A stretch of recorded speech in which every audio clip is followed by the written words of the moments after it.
অভিষেক ঝড়ে ভারতের কাছে এবার উড়ে গেল ইংল্যান্ড। 5 ম্যাচে সিরিজের প্রথম টি-20তে পাত্তাই পেল না জস বাটলার দল। বুধবার 133 রান তাড়া করতে নেমে মাত্র 3 উইকেট হারিয়ে 43 বল হাতে রেখে লক্ষ্যে পৌঁছাতে যায় ভারত। 8 ছক্কা ও 5-4-এ মারা 34 বলে একাই 79 রান করেন অভিষেক। ভারতের দাপুটে এই জয়ে মূল ভূমিকা রেখেছেন আর কোন কোন তারকা, বিস্তারিত থাকছে প্রতিবেদনের বাকি অংশে।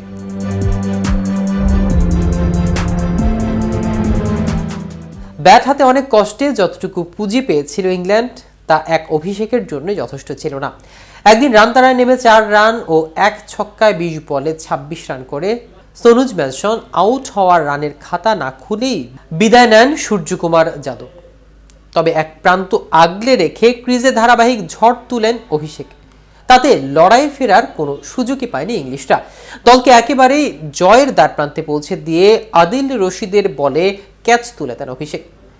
শেষ দিকে তিলক বার্মা 16 বলে 19 রান আর হার্দিক পান্ডিয়া 4 বলে 3 রানে অপরাজিত থেকে দলের জয় নিশ্চিত করে মাঠ ছাড়েন।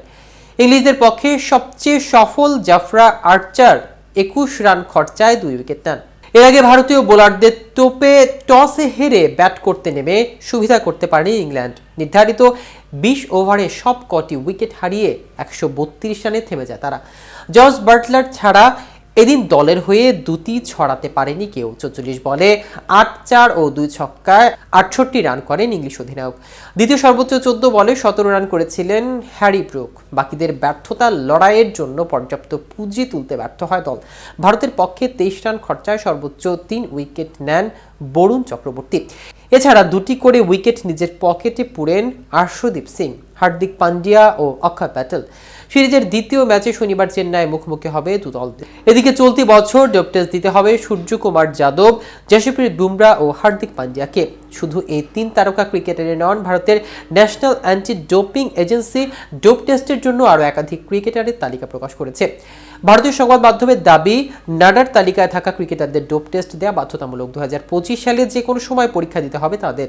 বুমরা, পান্ডিয়া ছাড়াও ভারতের পুরুষ ও নারী দলের আরও একাধিক ক্রিকেটারকে দিতে হবে এই পরীক্ষা। তালিকায় থাকা খেলোয়াড়দের জানাতে হবে বছরের কোন সময় তারা কোথায় থাকবেন। প্রতিযোগিতা নিয়ে এমন সময় খেলোয়াড়দের বলা জায়গায় পৌঁছে যাবেন নাডা কর্তৃপক্ষ। ডোপ পরীক্ষার জন্য খেলোয়াড়দের নমুনা সংগ্রহ করা হবে, দিতে হবে ফোন নাম্বার, ইমেল আইডি, বাড়ির ঠিকানা। নাডা কর্তৃপক্ষ খেলোয়াড়দের নমুনা সংগ্রহের দিন জানাবেন। সেই নির্দিষ্ট দিনে প্রস্তুত থাকতে হবে সংশ্লিষ্ট খেলোয়াড়দেরকে এবং পরীক্ষার জন্য অন্তত 1 ঘন্টা সময় রাখতে হবে। নিয়ম অনুযায়ী কোনো খেলোয়াড় পরপর 3 বার নাডা নির্দিষ্ট দিনে পরীক্ষা না দিলে তাকে ডোপিংয়ের দায়ে শাস্তি পেতে হয়। তো ভিউয়ার্স, ভিডিওটি সম্পর্কে আপনাদের কোনো মতামত থাকলে আমাদের কমেন্ট করে জানাতে পারেন। সাথে সাথে নিয়মিত আপডেট পেতে কেটিভি ক্রিকেটের সাথে থাকুন। ধন্যবাদ সবাইকে।